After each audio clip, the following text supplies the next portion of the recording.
ગુજરાતમાં ઘડિયાળ બનાવવા માટેનું હબ એટલે મોરબી. અહીંથી સમગ્ર રાજ્ય અને દેશ વિદેશમાં પણ ઘડિયાળોની નિકાસ થાય છે.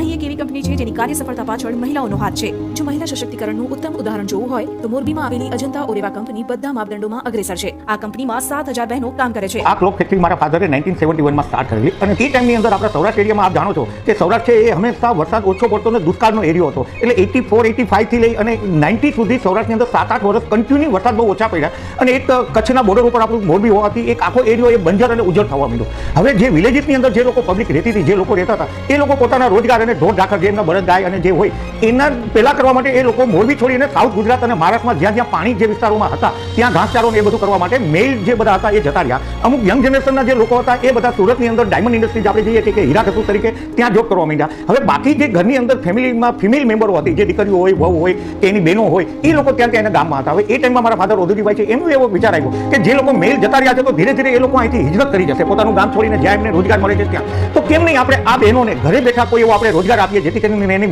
મંથલી ઇન્કમ 1000-2000 રૂપિયાની જો ઇન્કમ થતું હોય તો એનું જીવન જે છે એમાંથી પાસ થઈને પોતાનું વતન અથવા પોતાનો વિસ્તારથી છોડવા માટેનું ન કરે. અહીં કામ કરતી મહિલાઓ આર્થિક રીતે તો નિશ્ચિત છે જ, સાથે જ સુરક્ષાની દ્રષ્ટિએ પણ તેમને કોઈ ડર નથી, કારણ કે આસપાસના ગામડામાંથી આવવા જવા માટે મહિલાઓને કંપની બસ સુવિધા પૂરી પાડે છે. આટલું જ નહીં, અહીં કામ કરતી બહેનો માટે હોસ્ટેલની પણ સુવિધા ઊભી કરવામાં આવી છે.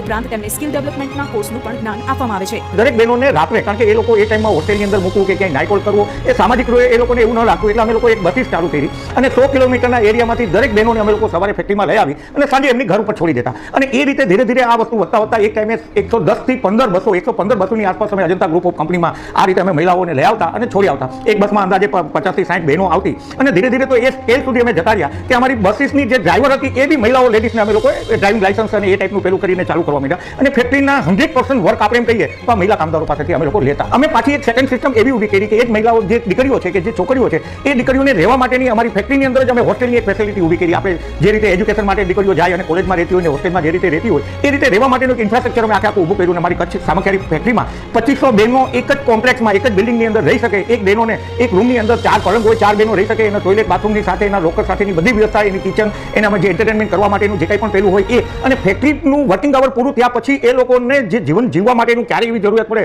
તો સીવણ ક્લાસ છે, બ્યુટી પાર્લર છે, આ ટાઈપના જે કોર્સો હોય, રાંધણ ક્લાસના હોય, અમુક એવા વર્ક માટેના ઇલેક્ટ્રિશિયનના, તો એ બધા અમે લોકોને એને એક 1.5 કલાકની ડેઈલી એક કોર્સ હોય ને જેને જે સિલેક્ટ કરતો. એટલે ઓવરઓલ મારા ફાધરનો એમ એવો હતો કે ભાઈ એક ઘરની અંદર એક વ્યક્તિ કમાય છે અને એની પાછળ 4 જણાનું ફેમિલીનું ગુજરાન ચાલતું હોય ને ક્યારેક વરસાદ પાણી ઓછા થાય તો એને ગુજરાન ચાલવાનું, તો એ ઘરની અંદર 2 થી 3 મેમ્બર કેમ ન કમાતા હોય ને એ પોતાની રૂએ પગભર થાય. આ કંપનીમાં કામ કરતી દરેક બહેનોને પરિવારની સભ્ય માનવામાં આવે છે. એટલા માટે તેમને આર્થિક રીતે અને સામાજિક રીતે બધી સુવિધાઓ પૂરી પાડવામાં આવે છે. બીજું, આ બધી દીકરીઓ માટેની એક આવી મારા ફાધરે એક આખી યોજના બનાવી કે અમારી ફેમિલીમાં 4 બ્રધર હતા, બધાની ઘરે છોકરા હોય ને એના બર્થડે આવતા હોય કે એની કોઈ પણ પહેલી આવતી હોય તો દરેક દીકરીને નાની મોટી એ ટાઈમમાં અમે ગિફ્ટ આપતા કે ભાઈ બીજી કોઈ પણ જગ્યાએ બર્થડે પાર્ટી ઉજવવી એના કરતાં જે આપણો સ્ટાફ છે એને કઈ રીતે. એટલે વર્ષમાં એને 10-12 વખત એવી વસ્તુઓ અમે આપતા, 7-8 વખત, કે જે વસ્તુઓ એ જ્યારે દીકરીના મેરેજ થાય ત્યારે એ એના સાસરે લઈ જાય તો એના ફાધરે જ્યારે દીકરીના મેરેજ કરવાના હોય ત્યારે એ વસ્તુ એને આપવી ન પડે.